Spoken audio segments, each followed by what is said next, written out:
পশ্চিমবঙ্গ সরকারের লক্ষ্মী ভাণ্ডার প্রকল্পে নিয়মে বড় পরিবর্তন আসছে।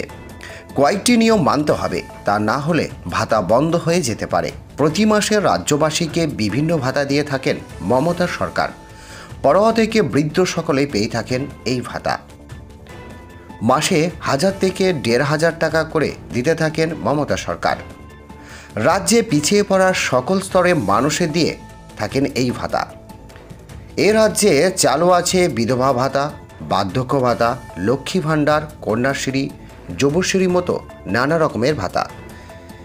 এ রাজ্যে মহিলাদের জন্য চালু আছে লক্ষ্মী ভাণ্ডার। তপশিল জাতির মহিলারা 1200 টাকা ও সাধারণ জাতির মহিলারা 1000 টাকা করে পেয়ে থাকেন। এবার শোনা যাচ্ছে বিরাট বদল আসতে চলেছে এই লক্ষ্মী ভাণ্ডার দেওয়ার নিয়মে। এপ্রিল থেকে লাগু হবে এই নয়া নির্দেশ। তা না মানলে আর মিলবে না এই লক্ষ্মী ভাণ্ডার ভাতা। যে অ্যাকাউন্টে টাকা যায় তা সিঙ্গেল অ্যাকাউন্ট হতে হবে, তা না হলে আর মিলবে না এই ভাতা। যে অ্যাকাউন্টে টাকা যায় তাতে আধার লিঙ্ক করা থাকতে হবে, না হলে বন্ধ হয়ে যাবে এই ভাতা। যে অ্যাকাউন্টে টাকা যায় তাতে কেওয়াইসি জমা দেওয়া না থাকলে বন্ধ হয়ে যাবে এই ভাতা।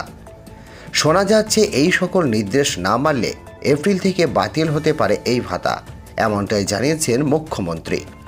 তো বন্ধুরা, আজকে এই ছিল লেটেস্ট আপডেট। ভিডিওটি ভালো লাগলে একটি লাইক করবেন এবং আমাদের সঙ্গে থাকবেন।